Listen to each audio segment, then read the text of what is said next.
近年来，随着我国综合实力的不断强大，我们在军事领域的发展也是世界各国有目共睹的。军事实力的不断强大，让美国为首的西方国家开始眼红。他们为了维护自己的利益，就开始对我们的发展一再制裁和打压。但事实表明，他们的这些动作都只是徒劳的，因为我们的发展并没有因为美国的打压而停滞不前。我军的新型武器装备数次的亮相，让世界各国明白了，如今的中国已经彻底站起来了。此前，我国在珠海航展上展示出了各种先进的武器装备，让各界观察人士都大饱眼福。而隐身战机也借此机会亮相在了我们眼前，让我们领略了我国空军的风采。其中歼20的飞行表演更是引起了世界各国媒体的广泛关注。帅气的外观和超高的性能展示出了我国的空军实力有多强悍。令人兴奋的是，美国媒体在航展的前几天还对歼20进行了抨击，声称这款战机在发动机方面还存在其他国家的依赖性。而在珠海航展上，歼20被确定了使用的是国产发动机，这让美国媒体瞬间羞红了脸。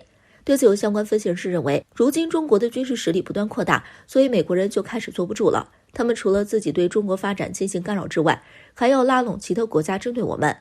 其实真实的原因就是害怕中国的实力会超越美国，从而对他们在全球的霸权地位产生威胁，因此他们以干扰的这种方式想遏制中国的发展。值得注意的是，我国的高性能隐身战机曝光后，为美国怂恿过去当马前卒的印度人对我们的战机羡慕不已。有印度媒体宣称中国的技术超越了俄罗斯。据相关消息报道，近日印度媒体《欧亚时报》就我们的歼20战机刊文称，长期以来中国在战斗机的发展上面一直都是依赖于俄罗斯航空工业，但是从歼20等等战机的身上，我们似乎发现这种依赖很快就会结束了，而且社交媒体上已经出现了更多中国的最新隐形战机。从这些新的发展中可以看出，中国的发展似乎已经逐渐超越了他们的导师俄罗斯。总之，我们从近期中国取得的各项成就来看，如今的中国已经不好惹了，所以我们还是奉劝美国等西方国家尽快收起你们的野心，不要再妄想中国会屈服于霸权，这样的想法是不可能实现的。最近这段时间，中国时不时就传出来一点好消息，各种新型战机之类的，从某种意义上来说，这足以让某些抱着恶意的家伙们紧张起来了。于是向来以唱威胁论为己任的美国又出来说话了。据环球网11月8日的消息，美国一家媒体就这所谓中国军力报告搞了一篇文章出来，内容依然是以威胁论为主。不过在这篇文章中，美媒提出了一个非常有意思的观点，那就是中国空军正在侵占美国空军的空中优势。这个观点很有意思。作为现代战争中的主要战场之一，空军对于各国军队来说无疑是十分重要的。空中优势也是各国正在积极抢占。不仅要有能力完整的守卫自己的空域，同时也必须要有能够反击对方空域的优势战机。但是美媒所言的我国抢占美军空中优势又是从何而言呢？往前推算几天，在社交媒体上流传了2则消息。其一，歼16D正式进入实战，这则消息是官方公布的，意在威慑台海这一块，警告这些人不要过分，真正过了线，那么必将面临狂风暴雨般的反击。毕竟歼16D实力可是不容小觑，和歼20相互配合，更是能够产生1+1大于2的效果，所以美国人其实是有点害怕了。所以近段时间的新闻中就频繁出现各种唱衰的消息，例如美国一位高级将领直接公开喊话拜登，如果不澄清美国在台海的战略，美国将面临极大的灾难。就此可以看出，现如今中国已经拥有了极大的优势。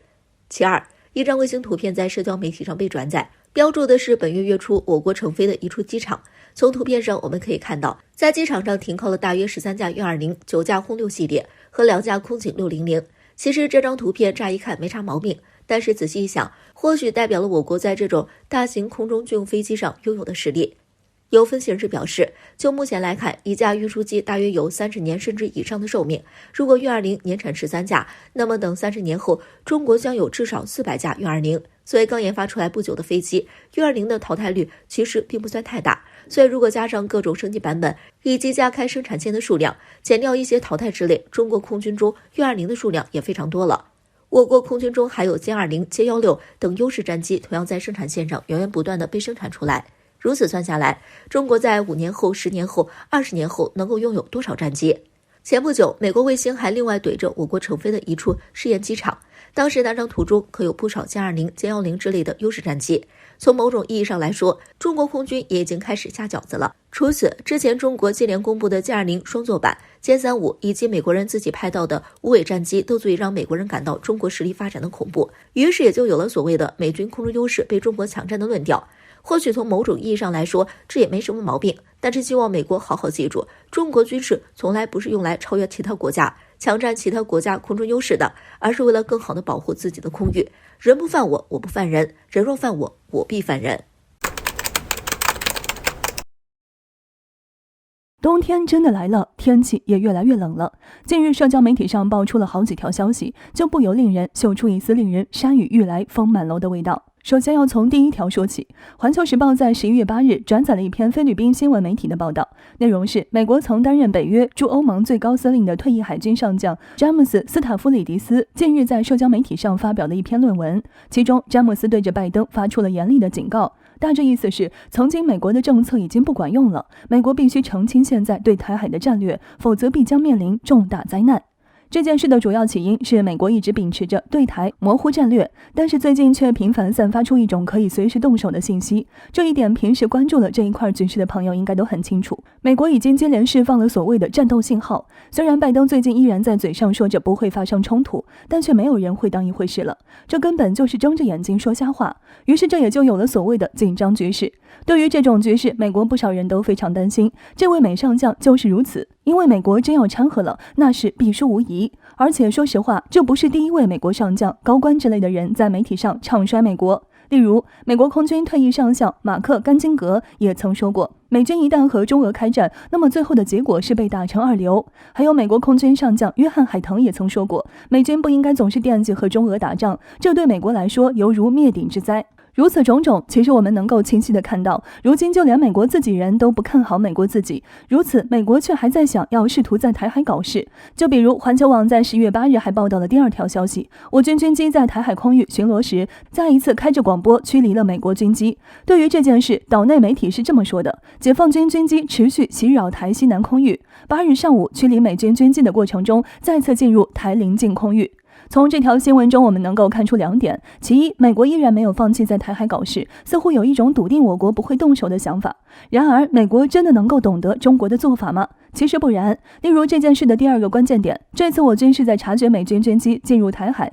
才紧急升空前去拦截驱逐的。而且最近我军已经不管有没有美军军机，都接连好几天去巡逻了。有分析人士表示，从全天候的频繁巡逻，到歼10领地进入实战训练，再到直接驱离美军机，这不仅是在宣示主权，同时也是在练兵。岛内一意孤行，美国说一套做一套，都只会逼迫局势升级。中国可从来没有承诺不使用武力，这一点美国和岛内都应该考虑清楚才是。最近一段时间，关于中国战机的好消息是一个接着一个。歼20双座版亮相了，隐身舰载机也成功完成了首飞。这些好消息让人们对中国空军的未来充满了信心。这不，最近我国空军又传来了好消息，歼20战机喜获一位强力的作战伙伴。据环球时报11月6号报道，空军歼 16D 电子战飞机已经投入了实战化训练，可以与歼20或其他战机搭配进行无缝伴随作战。用专家的话来说，歼 16D 与歼20的搭配组合将会产生1+1大于2的效益。在前不久的珠海航展上，歼 16D 可是妥妥的大明星，风头甚至盖过了歼31、歼20这些优秀的5代隐身战机，可见其受到的重视程度。为什么大家都对这款歼16的最新款战机抱有这么大的期望呢？歼 16D 电子战飞机是在歼16战机的基础上研发而来，相较于普通的战机，歼 16D 的武器挂载装备更加丰富，可供其挂载的武器种类特别的多。除了电子战所需的各种电子吊舱外，它还保留了常规战机所具备的空战能力，也就是说，它还可以携带空空导弹执行电子战任务。正因为它强悍的综合能力，才让它与其他战机进行合作时可以无缝衔接。但是要问目前空军各型战机中谁才是它最好的搭档，可能歼20认第二，就没有其他的战机敢认第一。歼 16D 的作战方式和歼20其实很像，都是针对敌方的雷达探测系统。不同的是，歼 16D 是主动对敌方雷达探测系统进行电子战压制，